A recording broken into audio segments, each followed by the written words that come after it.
ஒரு மனிதனுக்கு ஏன் வயதாகிறது.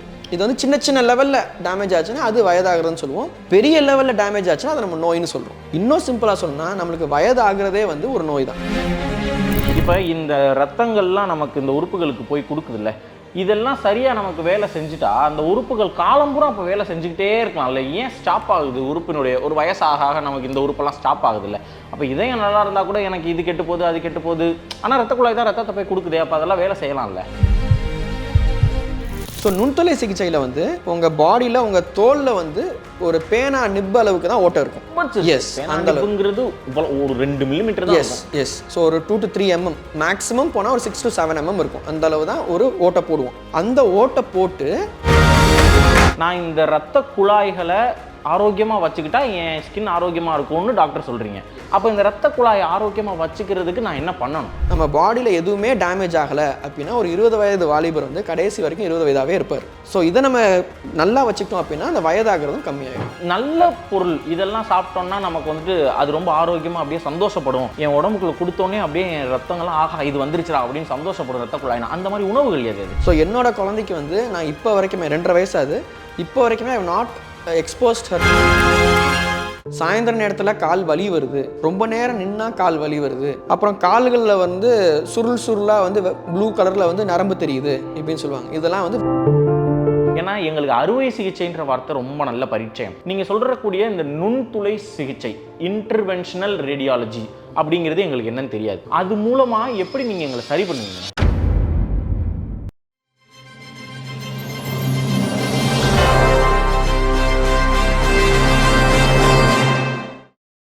வெல்கம் டு ஆராவில் சத்துமாவு வழங்கும் பாசிட்டிவிட்டி. பொதுவாங்க நம்ம ஹார்ட்டை பற்றி பேசுவோம், லங்ஸை பற்றி பேசுவோம், கிட்னியை பற்றி பேசுவோம், கை கால் மூளை இது எல்லாத்த பற்றியும் பேசுவோம். ஆனால் இது எல்லாமே ஒழுங்காக நமக்கு இயங்கணும் அப்படின்னா நம்ம உடம்புக்குள்ளே இருக்கக்கூடிய இரத்த குழாய்கள் சிறப்பாக செயல்பட்டால் தான் இது எல்லாமே சிறப்பாக நடக்கும். இந்த இரத்த குழாயில் ஏதாவது பிரச்சனைன்னு ஒன்று ஏற்பட்டால் தான் இது ஒவ்வொரு உறுப்பில் ஏதாவது ஒரு பிரச்சனை ஏற்படும். அப்போ அந்த இரத்த குழாயை நம்ம மெயின்டைன் பண்ணுறதுக்கு நம்ம ஏன்னா அதை கண்ணால் நம்ம பார்க்க முடியாது இல்லை, வெளியில் எதுவும் நமக்கு தெரியாது, யாருமே நம்மகிட்ட அதை பற்றி பேசவும் மாட்டாங்க. அப்போ அதை சிறப்பாக செயல்படுத்துறதுக்கு நமக்கு ஏதாவது உணவு பழக்க வழக்கங்கள் இருக்கா? அது எப்படி நம்ம பார்த்துக்கிறது? ஏன்னா ரத்த குழாயெல்லாம் நமக்கு சிறப்பாக மெயின்டைன் பண்ணோம், அதுக்கு ஏற்ற மாதிரியான சாப்பாடுகள்லாம் சாப்பிட்டு நம்ம அதெல்லாம் நல்லபடியாக இருந்தோம்னா நமக்கு வயசாவது கூட தடுக்குமா? அதே மாதிரி இந்த இன்டர்வென்ஷன் ரேடியாலஜி அப்படின்னு சொல்லி ஒரு கான்செப்ட் இருக்குங்க, இந்த நுண்துளை சிகிச்சை அப்படின்னு சொல்லிட்டு. இந்த நுண்துளை சிகிச்சை மூலமாக பெரிய பெரிய அறுவை சிகிச்சைகளை எல்லாம் கூட நம்ம தவிர்த்துட்டு அந்த நுண்துளை சிகிச்சை மூலமாக நம்ம வந்துட்டு ஒரு பெரிய பெரிய மருத்துவத்தை நம்ம அதன் மூலமா செஞ்சுக்கிற முடியும். எல்லா உறுப்புகளுக்கும் அது பாசிபிள் அப்படின்னு சொல்லி சொல்றாங்க. இந்த இரத்த குழாயை பற்றி சீரும் சிறப்பாக இன்னைக்கு நம்மகிட்ட பேச போறாங்க. ஏன்னா இந்த பாட்காஸ்ட் தொடங்குறதுக்கு முன்னாடி ஒரு 20 மினிட்ஸ் நான் டாக்டர் கூட டிஸ்கஸ் பண்ணிக்கிட்டு இருந்தேன். இப்போ பாண்டிச்சேரியில் இருக்கக்கூடிய விநாயகா மிஷன் மல்டி ஸ்பெஷாலிட்டி ஹாஸ்பிட்டலில் உட்காந்துருக்கோம். என் கூட endovascular intervention and interventional radiologist, தமிழில் இரத்த குழாய் மற்றும் இதர நுண்துளை சிறப்பு சிகிச்சை நிபுணர் இருக்காங்க, டாக்டர் விஜய் சூரியகுமார் இருக்காங்க. தெளிவாக அந்த இரத்த குழாயை பற்றி கேட்டு தெரிஞ்சுப்போங்க. ஏன்னா முக்கியமான பார்ட் அப்படின்னு சொல்கிறாங்க. வணக்கம் டாக்டர். வணக்கம் டாக்டர். இந்த நாங்கள் எங்களுக்கு கண்ணுக்கு என்ன செய்யணும்னு தெரியும், எங்களுக்கு வந்துட்டு நான் சொன்ன மாதிரி கிட்னிக்கு என்ன பண்ணணும்னு தெரியும், இதயத்துக்கு தெரியும். இந்த இரத்த குழாய்னு ஒரு மேட்டர் இருக்குது, அதை வந்து நீங்கள் ஒரு மெயின்டைன்லாம் பண்ண முடியும், அதுக்குன்னு ஒரு ஹெல்த் இருக்குது, அது இவ்வளோ வேலைகளை செய்யுதுங்கிறது ஒரு ஆச்சரியமான விஷயமா இருந்துச்சு நீங்கள் என்கிட்ட சொன்னது. அப்படியே நேயர்கள்ட்டே நீங்கள் பகிர்ந்துக்கணும். இந்த இரத்த குழாயினுடைய வேலை என்ன, அது என்ன செய்யுது? நம்ம உடலில் வந்து நிறைய உறுப்புகள் இருக்குது. ஸோ மூளை ஒரு உறுப்பு, லங்ஸ் ஒரு உறுப்பு, கிட்னி ஒரு உறுப்பு, வயிறு ஒரு உறுப்பு, கால் ஒரு உறுப்பு, இதயம் உறுப்பு, இந்த மாதிரி நிறைய உறுப்புகள் இருக்குது. ஸோ இப்போ இந்த ஒவ்வொரு உறுப்பும் வேலை செய்யணும், அதோட வேலைப்பாடை செய்யணும். தனித்தனி வேலைப்பாடு இருக்குது. இதயத்தோட வேலைப்பாடு பம்ப் பண்ணுறது, மூளையோட வேலைப்பாடு யோசிக்கிறது மற்றும் மற்ற ஆர்கன்ஸை கண்ட்ரோல் பண்ணுறது, லிவரோட வேலைப்பாடு வந்து கழிவு நீரை வெளியேற்றுறது. இந்த மாதிரி நிறைய வேலைப்பாடுகள் ஒவ்வொரு உறுப்புக்கும் இருக்குது. ஒவ்வொரு உறுப்பும் நம்ம சொல்கிறது வந்து ஒரு உயிருள்ள உறுப்பு அது. ஸோ இதெல்லாம் அதோட வேலையை செய்கிறதுக்கு அதுக்கு வந்து ஊட்டச்சத்து தேவை. நம்ம ஜென்ரலாக சொல்கிறது தான், body is one of the greatest machines created அப்படிங்கிற மாதிரி நம்ம சொல்கிறோம். ஒரு மிஷினை நம்ம எடுத்தோம் அப்படின்னா, சரி ஒரு மிஷினாக ஒரு எக்ஸாம்பிள் சொல்கிறேன், ஒரு பைக் எடுத்துக்குவோம். ஸோ ஒரு பைக் வந்து இன்ஜின் ஓடணும் அப்படின்னா அந்த இன்ஜினுக்கு பெட்ரோல் தேவை. பெட்ரோல் போட்டால் தான் அந்த இன்ஜின் ஒர்க் ஆகும். அதே மாதிரி அந்த இன்ஜின் ஒர்க் ஆகிறதுனால நம்மளுக்கு கழிவு வெளியேறுது, அந்த கார்பரேட்டர் வழியாக ஸ்மோக் வெளியேறுது. ஸோ இதே மாதிரி இது பாடியும் ஒரு மிஷின் தான். ஸோ இந்த மிஷின் வேலை பண்ணுறதுக்கு வந்துட்டு அதுக்கு ஊட்டச்சத்து தேவை. ஸோ அந்த ஊட்டச்சத்தை வந்து கொடுக்கறதுக்கு வாஸ்குலர் சிஸ்டம்னு ஒரு உறுப்பு சிஸ்டமே இருக்குது. ஸோ இப்போ ஹார்ட் வந்து பம்ப் பண்ணுது. அது எதை பம்ப் பண்ணுது பண்ணுது? ரத்தத்தை பம்ப் பண்ணுது. எங்க பம்ப் பண்ணுதுன்னா ரத்த குழாய்க்கு தான் பம்ப் பண்ணும். ஸோ ஹார்ட் வந்து ரத்தத்தை ரத்த குழாய் மூலியமா பம்ப் பண்ணும். பம்ப் பண்ணதுனால அந்த ரத்த குழாய் மூலியமா எந்தெந்த உறுப்புக்கெல்லாம் வேலைப்பாடு இருக்கோ, சிம்பிளா சொன்னா பாடியில் உள்ள எல்லா உறுப்புகளும், அந்த உறுப்புக்கெல்லாம் அது போய் அந்த ஊட்டச்சத்தை போய் சேர்க்கும். சரியா? அப்புறம் அந்த உறுப்பு வந்து அந்த வேலையை பார்க்கும். பார்த்ததுக்கப்புறம் அந்த உறுப்பு வந்து கழிவை வெளியேற்றும். ஒவ்வொரு உறுப்புக்கும் கழிவை வெளியேற்றும். அந்த கழிவை திருப்பி ஹார்ட்டுக்கும் லங்குக்கும் லிவருக்கும் கொண்டு போகணும். எப்படி கொண்டு போகும்? அது ஒரு இரத்த குழாய் இருக்கு. ஸோ ஹார்ட்லேருந்து ஒரு இரத்த குழாய் ஊட்டச்சத்தை கொடுக்குது ஒரு உறுப்புக்கு. அந்த இரத்த குழாய் பேர் ஆர்டரின்னு சொல்லுவோம். அதே மாதிரி அந்த உறுப்புல இருந்து இந்த கழிவு நீரை இல்லை கழிவுகளை எடுத்துட்டு ஹார்ட்டுக்கோ இல்லை லங்ஸுக்கோ இல்லை கிட்னிக்கோ லிவருக்கோ எடுத்துட்டு வரணும், நம்ம உடல்ல இருந்து வெளியே தள்ளுறதுக்கு. அதுவும் இரத்த குழாய் தான் எடுத்துட்டு வரும். அந்த இரத்த குழாய் பேர் வெயின். இன்னொரு சின்ன இரத்த குழாய் இருக்கு, அதுவும் கழிவை வெளியேற்றும். அது பேர் லிம்ஃபாட்டிக் சிஸ்டம். ஸோ 3 வகையான இரத்த குழாய்கள் வந்து நம்ம உடம்புல இருக்கு: artery, vein, lymphatic system. So இதுதான் இரத்த குழாய்களை பற்றி ஒரு ஷார்ட் மென்ஷன். ஓகே, இப்போ எனக்கு நீங்கள் ஹார்ட்டே சொன்னீங்க, இந்த மாதிரி அது வந்து பம்ப் பண்ணி கொடுக்குதுன்னு. இப்போ இந்த ரத்தங்கள்லாம் நமக்கு இந்த உறுப்புகளுக்கு போய் கொடுக்குதுல்ல, இதெல்லாம் சரியாக நமக்கு வேலை செஞ்சுட்டா அந்த உறுப்புகள் காலம்பூரா அப்போ வேலை செஞ்சுக்கிட்டே இருக்கலாம்ல. ஏன் ஸ்டாப் ஆகுது? உறுப்பினுடைய ஒரு வயசாக நமக்கு இந்த உறுப்பெல்லாம் ஸ்டாப் ஆகுதுல்ல. அப்போ இதயம் நல்லா இருந்தால் கூட எனக்கு இது கெட்டு போகுது, அது கெட்டு போகுது, ஆனால் ரத்த குழாய் தான் ரத்தத்தை போய் கொடுக்குது, அப்போ அதெல்லாம் வேலை செய்யலாம்ல. ஸோ இதை தான் வந்து நம்ம ஏஜிங்னு சொல்கிறோம். நீங்கள் பேசிக்கலாக கேட்குறது ஒரு மனிதனுக்கு ஏன் வயதாகிறது, அதான் நீங்கள் இப்படி கேட்குறீங்க. ஸோ வயதாகிறதுக்கு வந்துட்டு நிறைய காரணங்கள் இருக்குது. ஒன்று வந்துட்டு இப்போ ஒரு செல் இருக்குது, ஒரு அணு இருக்குது அப்படின்னா, இப்போ நீங்கள் ஒரு 7 வருஷத்துக்கு முன்னாடி இருந்த நான் வந்து இப்போ கிடையாது. என்னோட பாடியில் இப்போ இருக்கிற அணுக்கள் எதுவுமே வந்து 7 வருஷத்துக்கு முன்னாடி இருந்தது கிடையாது. சரியா? ஸோ நான் வந்து ஒரு புது மனிதன். அதாவது 7 வருஷத்துக்கு முன்னாடி எனக்கு என் பாடியில் இருந்த எந்த செல்லுமே இப்போ என் பாடியில் கிடையாது. ஸோ பேசிக்கலாக என்ன ஆகுதுன்னா, ஒரு அணு இருக்குது அப்படின்னா அந்த அணு வந்து டேமேஜ் ஆகும். அது வேலை, அது அகைன் மிஷினோட எக்ஸாம்பிளே சொல்கிறேன். இப்போ நீங்கள் பைக் எடுத்தீங்கன்னா அந்த பைக் வேலை பார்த்துக்கிட்டே இருக்கும்போது டேமேஜ் ஆகும். ஸோ அப்போ அதே மாதிரி அந்த அணு வந்து டேமேஜ் ஆகும். டேமேஜ் ஆகிறப்போ அந்த அணு வந்து டிவைட் ஆகும். டிவைட் ஆகி இன்னொரு அணுவை கொடுக்கும். ஸோ இந்த அணு இறந்து போயிடும், இன்னொரு அணு வந்து அதோட இடத்துல வந்து அதோட வேலைப்பாட ஆரம்பிக்கும்.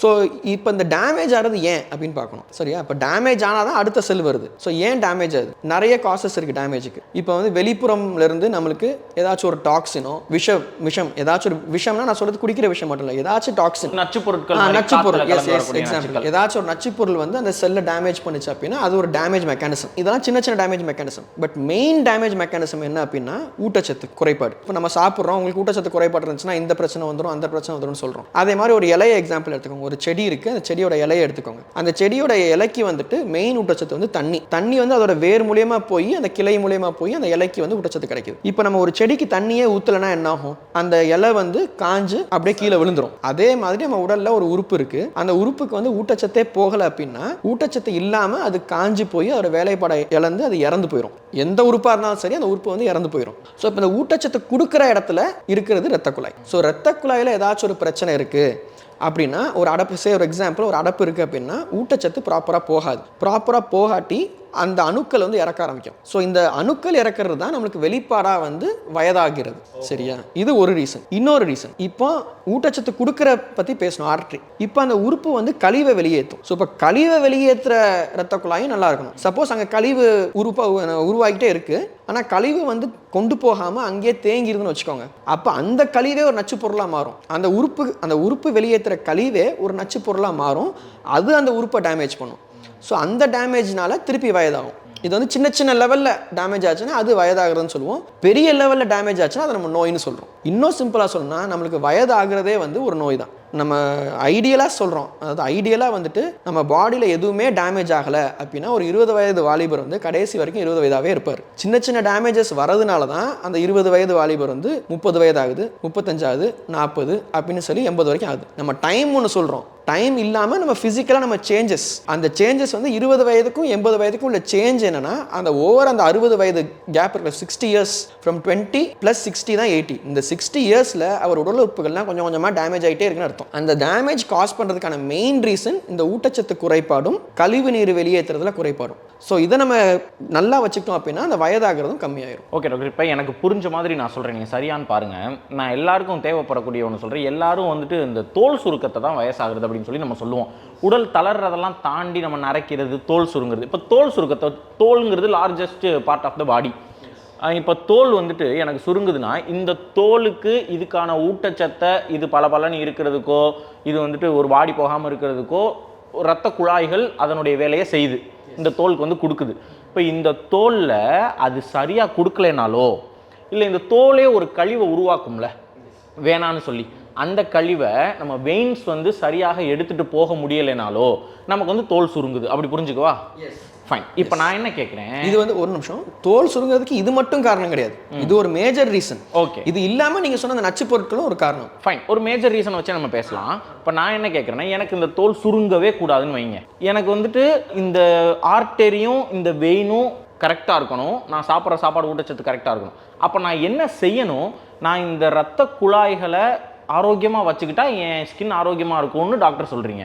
அப்போ இந்த ரத்த குழாயை ஆரோக்கியமாக வச்சுக்கிறதுக்கு நான் என்ன பண்ணணும்? ஸோ இந்த டாபிக் வந்து வாஸ்குலர் ஹெல்த்னு நம்ம டாபிக் சொல்லலாம். ஸோ இப்போ நம்ம ஜென்ரலாக வந்து கார்டியாக் ஹெல்த்து, ஹார்ட்டோட health, stomach health, brain health அப்படிங்கிற மாதிரி வாஸ்குலர் ஹெல்த்துங்கிறதே ஒரு பெரிய டாபிக். ஸோ நம்ம வாஸ்குலர் ஹெல்த் பற்றி பார்ப்போம். ஒரு ரத்த குழாய்ங்கிறது ஒரு பேசிக்கலி அது ஒரு டியூப் தான், சரியா? அந்த டியூப்பில் வந்து டேமேஜ் எப்படி ஆகும் அப்படின்னா, ஒரு சில நச்சு பொருட்கள் நம்ம ரத்தத்தில் இருக்கும், அந்த ரத்தத்தினால நச்சு பொருட்கள் வந்து அந்த டேமேஜை காஸ் பண்ணும். ரத்தத்துக்கு அந்த நச்சு பொருள் எப்படி வருது, சரியா? எப்படி வருதுன்னா அதுக்கு நிறைய காசஸ் இருக்குது. நம்ம ஃபஸ்ட்டு வந்து எதெல்லாம் நம்ம சரி செய்ய முடியும் அப்படிங்கிற காரணங்களை ஃபஸ்ட்டு பார்ப்போம். ஒன்று வந்து ஹை ஃபேட் டயட். ஹை ஃபேட்னா கெட்ட கொழுப்பு. இப்போ கொழுப்புலேயே வந்து நமக்கு நல்ல கொழுப்பு சத்து இருக்குது, கெட்ட கொழுப்பு சத்து. இந்த கெட்ட கொழுப்பு வந்து டேமேஜ் பண்ணும். அடுத்து வந்து ஹை சுகர், அதாவது ரிஃபைன்டு சுகர்னு சொல்லுவோம்ல, அதே மாதிரி சிம்பிள் குளுக்கோஸ். ரத்த குழாயில் எப்படி இருக்குன்னா, ரத்த குழாய் வந்து இப்படி ஒரு நார்மலாக ஒரு பைப்பே வச்சுக்கோங்களேன். ஒரு பைப்புக்கு அந்த வால் இருக்கும்ல, பைப்போட வால் இருக்கும். இந்த சுகர் என்ன பண்ணும், குளுக்கோஸ் இருக்குல்ல, சுகர் வந்து அந்த பைப்போட வாலை போய் டேமேஜ் பண்ணும். அடிக்கிற மாதிரி, ஜென்ரலாகவே அடிக்கிற மாதிரி வச்சுக்கோங்க. அடித்து அதை ஒரு ஓட்டமாக ஆக்கி விடும். இந்த கொழுப்பு என்ன பண்ணும், அந்த டேமேஜ் ஆன இடத்துல உள்ளுக்குள்ளே போய் உட்காந்துக்கும். ஓகேவா? அந்த வால்குள்ளுக்குள்ளே போய் உட்காந்துக்கும். ஸோ இந்த சைஸில் உங்களுக்கு ரத்த குழாய் இருக்குது அப்படின்னா ஃபஸ்ட்டு டேமேஜ் பண்ணி உள்ளுக்குள்ளே கொழுப்பு போய் உட்காந்து இப்படி நேரோ ஆக்கணும் அதை. ஸோ ஒரு 100% பெருசாக இருக்க வேண்டியது குளுக்கோஸ் டேமேஜ் பண்ணுது. டேமேஜ் பண்ண இடத்துல கொழுப்பு உள்ளே போய் உட்காந்துருது. ஸோ அந்த 100% இருக்கிறத ஒரு 30, 40, 50, 60 வரைக்கும் அப்படி இன்க்ரீஸ் ஆகிட்டே போய் 100% பிளாக் ஆக வாய்ப்பு இருக்குது. இந்த பிளாக் வந்து எங்கேனாலும் வரலாம். ஓகேவா? ஸோ நான் 2 காரணங்கள் சொல்லியிருக்கேன், sugar, high fat, bad fat. அடுத்து வந்து hypertension, uncontrol hypertension. ஹைப்பர் டென்ஷன்னா என்ன, பேசிக்கலாக உங்கள் ரத்த குழாயில் இருக்கிற ப்ரெஷர் ஜாஸ்தியாக இருக்குன்னு அர்த்தம். பிபி. ஸோ பிபினா நம்ம பிளட் ப்ரெஷருங்கிறது நம்ம எல்லாத்துக்கும் தெரியும். ஸோ பிளட் ப்ரெஷரே ரொம்ப ஜாஸ்தியாக இருந்துச்சு அப்படின்னா, திருப்பி ஒரு பைப்போட எக்ஸாம்பிள் நான் சொல்கிறேன். ஒரு பைப்பில் ஹை ஃபோர்ஸில் தண்ணி வருது அப்படின்னா என்ன ஆகும், அந்த பைப் உடஞ்சிரும். அதே மாதிரி ஹை ஃபோர்ஸில் உங்களுக்கு ரத்தம் போகுது அப்படின்னா அந்த ரத்த குழாயோட செவறுகளை, அதாவது வால்களை வந்து டேமேஜ் பண்ணும். ஸோ பிபி ஒரு காரணம். சுகர் ஏற்கனவே சொல்லியாச்சு, அதாவது டயபெட்டிஸ். அப்புறம் ஸ்மோக்கிங்கில் இருக்க அந்த நிக்கோட்டின், அப்புறம் ஸ்மோக்கிங்கில் இருக்க அந்த கார்பன் பார்ட்டிகல்ஸ் எல்லாமே வந்துட்டு டேரெக்டாக வெசலை போய் டேமேஜ் பண்ணும். வெசலோட வாலுக்கு, ரத்த குழாயோட செவறுகளுக்கு வந்துட்டு அது வந்து நச்சு பொருள் ஸ்மோக்கிங்.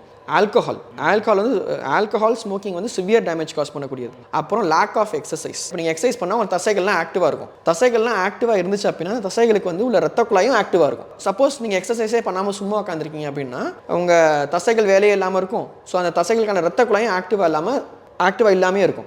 ஸோ எந்த ஒரு பொருளை நம்ம வேலைப்பாடு கொடுக்காம சும்மாவே வச்சுருக்கோமோ அது கெட்டு போயிடும். ஸோ அதே மாதிரி lack of exercise. So summarise பண்ணணும் அப்படின்னா high amount of bad fat, high glucose levels எதில் வரும்னா டயபெட்டிஸ், அன்கண்ட்ரோல் டயபெட்டிஸ், இல்லை நம்ம ரிஃபைன் சுகர் சாப்பிட்றது, நிறைய சாக்லேட்ஸ், ரிஃபைன்டு சுகர் அந்த மாதிரி சாப்பிட்றது. அடுத்து வந்துட்டு அன்கண்ட்ரோல் ஹைப்பர் டென்ஷன், அதாவது ரொம்ப பிபி ஜாஸ்தியாக இருக்கிறது, ஸ்மோக்கிங், அப்புறம் ஆல்கஹால், அப்புறம் வந்துட்டு லேக் ஆஃப் எக்ஸசைஸ். இந்த காரணங்கள்லாம் வந்து நம்மளால மாற்றக்கூடிய காரணங்கள்.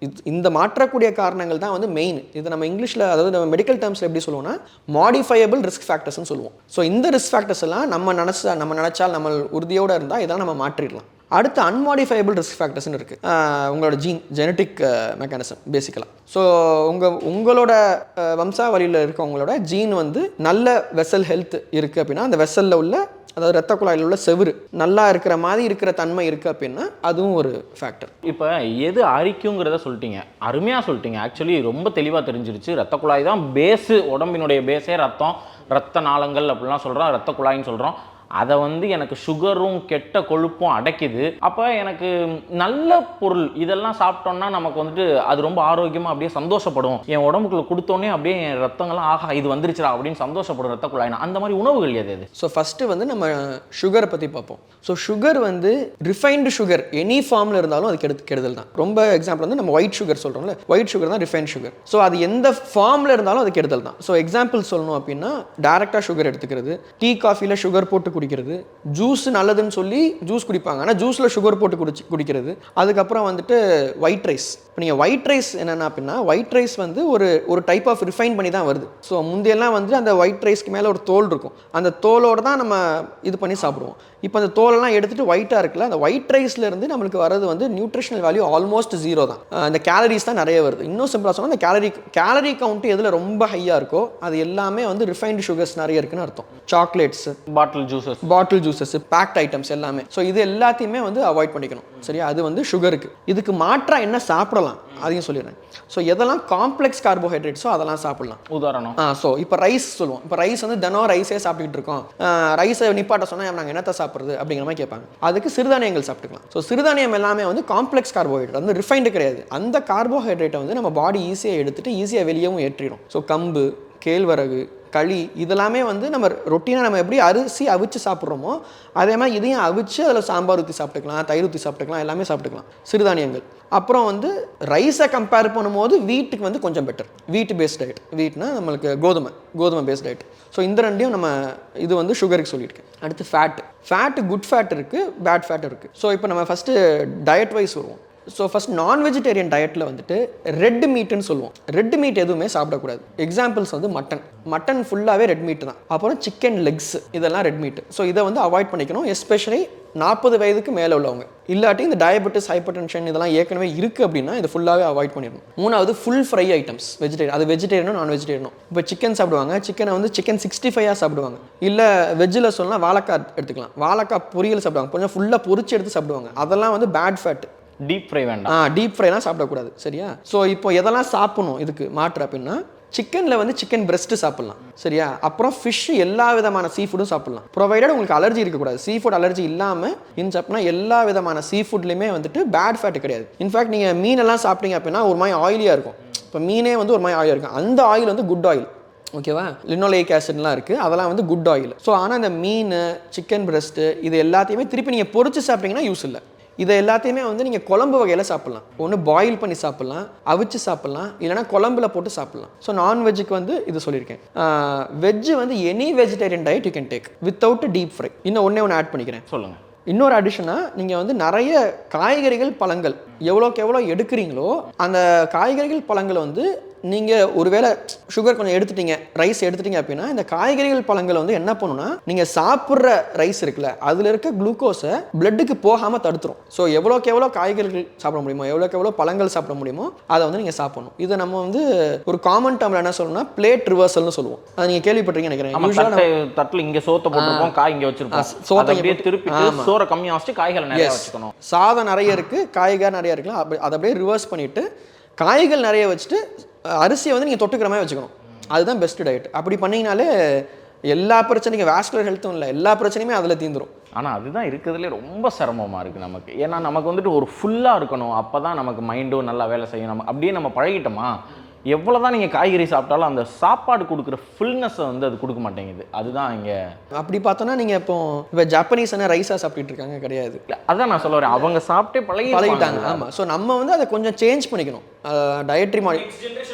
இன்னொன்று நம்ம குழந்தைங்களுக்கு இப்போவே வந்து பழக்க ஆரம்பி. குழந்தைங்களுக்கு வந்து அதுவும் மெயினாக சொல்லிடுறேன். ஸோ ஏன்னா எனக்கு ஒரு 2.5 வயசு குழந்தை இருக்கிறதுனால நான் சொல்கிறேன். ஸோ என்னோட குழந்தைக்கு வந்து நான் இப்போ வரைக்குமே 2.5 வயசு ஆகுது, இப்போ வரைக்குமே I have not exposed her to refined sugar. எந்த ஒரு பொருளையுமே ரிஃபைன்டு சுகர் இருக்குன்னா நான் அவளுக்கு இது வரைக்கும் கொடுத்ததே கிடையாது. எக்ஸாம்பிள் வந்து சாக்லேட். 2.5 வயசு ஆகுது என் பொண்ணுக்கு, ஒரு தடவை கூட சாக்லேட் சாப்பிட்டது கிடையாது. ஒயிட் சுகர் இது வரைக்கும் நான் கொடுத்ததே கிடையாது. எந்த ஃபார்ம்லையுமே ஒயிட் சுகர் இது வரைக்கும் கொடுத்தது கிடையாது. ஸோ இந்த மாதிரி ப்ளஸ் ஒயிட் ரைஸ் வந்து குழந்தைங்களுக்கு கொடுக்கலாம், பட் நான் அதையுமே லிமிடெட் குவான்டிட்டியில் கொடுத்துட்டு நான் சொன்ன காய்கறிகள், பழங்கள் இதை தான் நான் மெயினாக கொடுக்குறேன். ஸோ இது இப்போ நான் இதே மாதிரி எல்லா குழந்தைங்களுக்கும் பண்ணி அட்லீஸ்ட் நம்ம ஜென்ரேஷன் அப்படி மாறிடுச்சு. அட்லீஸ்ட் நம்ம அடுத்த ஜென்ரேஷன் ஆச்சு இவங்களுக்கு அதை எக்ஸ்போஸ் பண்ணாமல், ரிஃபைன்டு சுகரையோ இல்லை ஹை ஒயிட் ரைஸ் வால்யூமோ எக்ஸ்போஸ் பண்ணாமல் இப்போலேருந்தே அவங்கள ட்ரெயின் பண்ணோம்னா அவங்களுக்கு ஈஸியாக இருக்கும். நம்மளும் அவங்கள பார்த்தாச்சும் மாறணும். ரொம்ப அற்புதமாக பேசுனீங்க டாக்டர். இப்போ அடுத்த ஜென்ரேஷனில் இருக்கிறவங்களுக்கும் சரி, இல்லை இப்போ இப்போ ஒரு 30 வயசில் இருக்கிறவங்களுக்கும் சரி, நீங்கள் சொன்ன விஷயங்கள் எல்லாமே ஃபாலோ பண்ணக்கூடியதாக பிரில்லியண்ட்டாக இருக்குது. ஓகே, பட் நீங்கள் சொன்னீங்க இதர அப்படின்னு ஒரு வார்த்தையை பயன்படுத்தினீங்க. நம்ம இது பேசும்போது இரத்த குழாய் மற்றும் இதர நுண்துளை சிறப்பு சிகிச்சை நிபுணர் அப்படின்னு. இப்போ எனக்கு ஒரு 60 வயசு ஆகுதோ 50 வயசு ஆகுதோ ஏதோ ஒரு ப்ராப்ளம் இருக்குது, இல்லை ஏதோ ஒரு சம் ஏஜ் வச்சுக்கோங்களேன், எனக்கு இந்த பிரெயினில் அந்த ரத்த குழாயில் அடப்பு ஏற்படுது. நீங்கள் சொன்ன மாதிரி நான் குளுக்கோஸ் அதிகமாக சாப்பிட்றேன், பேட் ஃபேட் அதிகமாக சாப்பிட்டு ஒரு அடப்பை ஏற்படுத்தி வச்சிருக்கேன். எனக்கு ஒரு ஸ்ட்ரோக் மாதிரி வருது. இல்லை ஹார்ட்டில் எனக்கு அந்த ஆர்டரி வெயின் வேலை செய்ய மாட்டேங்குது. அப்போ எனக்கு இந்த இடத்துல ஒரு வலி வருது, மாற அடைப்பு மாதிரி ஏற்படுது. இல்லை மூட்டில் ஒரு வாஸ்குலர் ஒரு பிரச்சனை வருது, எங்கேயோ ஒரு இடத்துல வருதுன்னா உங்களுடைய நுண்துளை சிகிச்சை மூலமாக, ஏன்னா எங்களுக்கு அறுவை சிகிச்சைன்ற வார்த்தை ரொம்ப நல்ல பரிச்சயம். நீங்கள் சொல்றக்கூடிய இந்த நுண்துளை சிகிச்சை இன்டர்வென்ஷனல் ரேடியாலஜி அப்படிங்கிறது எங்களுக்கு என்னன்னு தெரியாது. அது மூலமா எப்படி நீங்க எங்களை சரி பண்ணுவீங்க? இப்போ நம்ம மக்களுக்கு காமனாக தெரிஞ்சது என்ன அப்படின்னா மருத்துவ சிகிச்சை. மருத்துவ சிகிச்சைனா நீங்கள் ஒரு நோயோட வரீங்க, உங்களுக்கு எக்ஸாமின்லாம் பண்ணிவிட்டு மருந்து மாத்திரை மட்டும் எழுதி கொடுத்துருவாங்க. இது மருத்துவ சிகிச்சை. இன்னொன்று அறுவை சிகிச்சை அப்படின்னு ஒன்று இருக்குது. ஸோ நீங்கள் ஒரு நோயோட வரீங்க, எக்ஸாம்பிள் ஒரு ஹர்னியா இருக்குது, உங்களுக்கு ஹர்னியாலாம் காமனாக தெரிஞ்சது, ஹர்னியாவோட வரீங்க அப்படின்னு என்ன பண்ணாங்கன்னா அதை கத்தி வச்சு ஓப்பன் பண்ணி அந்த ஹர்னியாவை கரெக்ட் பண்ணி திருப்பி சூச்சர் பண்ணி அனுப்புவாங்க. இது அறுவை சிகிச்சை. இப்போ இந்த பாஸ்ட் 25 இயர்ஸாக நுண்துளை சிகிச்சைங்கிறது பெருசாக வருது. ஸோ நுண்துளை சிகிச்சை it is a mix of, ஒரு பிளெண்டுன்னு சொல்லலாம், ஒரு மிக்ஸ் ஆஃப் மருத்துவ சிகிச்சை அண்ட் அறுவை சிகிச்சை. ஸோ நுண்துளை சிகிச்சையில் உங்கள் பாடியில் உங்கள் தோலில் ஒரு பேனா நிப் அளவுக்கு தான் ஓட்டை இருக்கும். எஸ், அந்த அளவுங்கிறது ஒரு 2 மில்லிமீட்டர் தான். எஸ். ஸோ ஒரு 2 to 3 mm, மேக்ஸிமம் போனால் ஒரு 6 to 7 mm இருக்கும். அந்த அளவு தான் ஒரு ஓட்டை போடுவோம். அந்த ஓட்டை போட்டு இமேஜ் மூலியமா, ஸோ இப்போ நீங்கள் இன்டர்வென்ஷனல் ரேடியாலஜின்னு சொன்னீங்க. ஸோ இமேஜ் இப்போ அந்த ஓட்டை போடுறோம், அது ஓப்பன் அறுவை சிகிச்சை என்ன பண்ணுவாங்க, ஃபுல்லாக ஓப்பன் பண்ணிடுவாங்க. அவங்க கண்ணு முன்னாடி கண் பார்வையில் எல்லாமே இருக்கும், நம்ம உறுப்புகள்லாம் கண் பார்வையில் இருக்கும். அவங்க அதை ஆப்ரேட் பண்ணி க்ளோஸ் பண்ணிடுவாங்க. ஸோ இப்போ நம்ம அந்த ஓட்டை போட்டுட்டோம். இப்போ நம்ம அந்த ஓட்டை வெளியே நம்ம எப்படி பார்க்குறது அப்படின்னா அதுக்கு தான் நம்ம இமேஜிங் யூஸ் பண்ணுறோம். ஸோ அதை நம்ம மெடிக்கல் கிரேட் இமேஜிங் வச்சு நம்ம அந்த ஓட்டை போட்டது மூலியமாக நம்ம சில டிவைசஸ் எல்லாம் பாஸ் பண்ணுவோம். அந்த டிவைசஸ்லாம் எங்கே போகுது எப்படி போகுது அப்படின்னா அந்த இமேஜிங் மூலியமாக பார்த்து எந்த இடத்துல உங்களுக்கு நோய்த்தன்மை இருக்கோ, எந்த இடத்துல டிசீஸ் இருக்கோ அதை நம்ம கிளியர் பண்ணிடுவோம். இப்போ இது ஒரு எக்ஸாம்பிளோட நான் உங்களுக்கு சொல்கிறேன். இப்போ நீங்கள் சொன்ன எக்ஸாம்பிள் நான் சொல்கிறேன். இப்போ நீங்கள் உங்களுக்கு பிரெயினில் போகிற ரத்த குழாயில் ஒரு அடப்பு இருக்குது அப்படின்னு சொல்கிறீங்க. ஸோ இப்போ நம்ம ஜென்ரலாக தெரிஞ்சது, எல்லாத்துக்கும் தெரிஞ்சது ஹார்ட் அட்டாக்ங்கிறது ரொம்ப காமன், எல்லாத்துக்கும் தெரியும். ஸோ ஹார்ட் அட்டாக் எதனால் வருது, ஹார்ட்டுக்கு போகிற ரத்த குழாயில் ஒரு அடப்பு இருக்குது அப்படின்னா ஹார்ட் அட்டாக் வருது. ஸோ ரத்த குழாய் எங்கெல்லாம் இருக்கோ அங்கெல்லாம் அடப்பு வர வாய்ப்பு இருக்குது. சரியா? ஸோ இப்போ மூளைக்கும் ஒரு ரத்த குழாய் போகுது, அந்த ரத்த குழாயில் அடப்பு வர வாய்ப்பு இருக்குது. ஸோ அப்படி அடப்பு ஏற்பட்டுச்சுன்னா அதை தான் நம்ம ஸ்ட்ரோக்னு சொல்கிறோம். ஸோ தமிழில் பக்கவாதம் அப்படின்னு சொல்கிறோம். ஸோ இப்போ இந்த பக்கவாதத்துக்கு கோல்டன் ஹார்னு ஒன்று இருக்குது. கோல்டன் ஹார்னா 6 மணி நேரத்துக்குள்ள, அதாவது இந்த பக்கவாதம்னா என்ன சிம்டம்ஸ் எப்படி இருக்குன்னா வாய் குளறி பேசுறது, அப்புறம் ஒரு கை கால் சரியாக வராமல் இருக்கிறது, இல்லைனா சுயநினைவு இல்லாமல் மயக்கம் போட்டு விடுறது, இதெல்லாம் ஸ்ட்ரோக்குக்கான அறிகுறிகள். ஸோ இந்த மாதிரிலாம் இருந்துச்சு அப்படின்னா நீங்கள் 6 மணி நேரங்கிறது தான் கோல்டன் ஹார். 6 மணி நேரத்துக்குள்ளே வந்துட்டீங்க அப்படின்னா நம்ம எண்டோவாஸ்குலர் மூளை மூலியமாக ட்ரீட்மெண்ட் பண்ணலாம். ஸோ இப்போ இந்த எண்டோவாஸ்குலர் அப்படின்னா என்னன்னு சொல்லிடுறேன். இப்போ எல்லாத்துக்கும் எண்டோஸ்கோப்பி அப்படிங்கிறது காமனாக தெரியும். எண்டோஸ்கோப்பினா என்ன பண்ணுவாங்க, எண்டோஸ்கோப்பினா ஒரு சின்ன கேமரா இருக்கும். அந்த கேமரா ஒரு டியூப்ல அட்டாச் ஆகிருக்கும். அந்த டியூபை வாய் வழியாக விடுவாங்க. விட்டு அந்த கேமரா மூலியமாக உங்களுடைய உடல் குழாய், குடல்லாம் எப்படி இருக்குன்னு பார்ப்பாங்க. ஸோ அது பேர் எண்டோஸ்கோப்பி.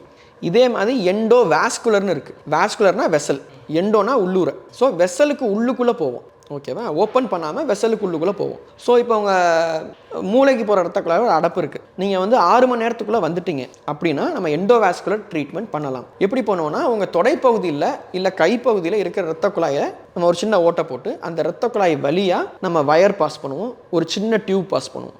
பாஸ் பண்ணி அந்த ரத்த குழாய் வழியாக அப்படி ஸ்ட்ரெயிட்டாக போய் உங்கள் மூளைக்கு போகிற ரத்த குழாய் வரைக்கும் போயிடுவோம். எல்லாமே ஒரு கனெக்ஷன் தான். ஸோ ப்ளம்பிங் மாதிரி தான், எக்ஸாக்டாக ப்ளம்பிங் மாதிரி தான். ஸோ மூளைக்கு போகிற ரத்த குழாய் வரையும் போயிட்டு எந்த இடத்துல பிளாக் இருக்கோ அந்த பிளாக்கை பிடிச்சி நம்ம வெளியே இழுத்துருவோம். அப்புறம் எந்த டியூப் வழியாக போகிறோமோ அந்த டியூப் வழியாகவே அந்த பிளாக்கை எடுத்து வெளியே வந்துடும். சரியா? இது ஸோ ஸ்ட்ரோக்கு ட்ரீட்மெண்ட். ஸோ இப்போ நான் பிளாக் இருந்துச்சு, அந்த பிளாக்கை நம்ம எடுத்தாச்சு, திருப்பி மூளைக்கு ரத்த சப்ளை போயிடும். இது மூளையில் நடந்தாலும் இதே ட்ரீட்மெண்ட், இதே மாதிரி ட்ரீட்மெண்ட் தான்.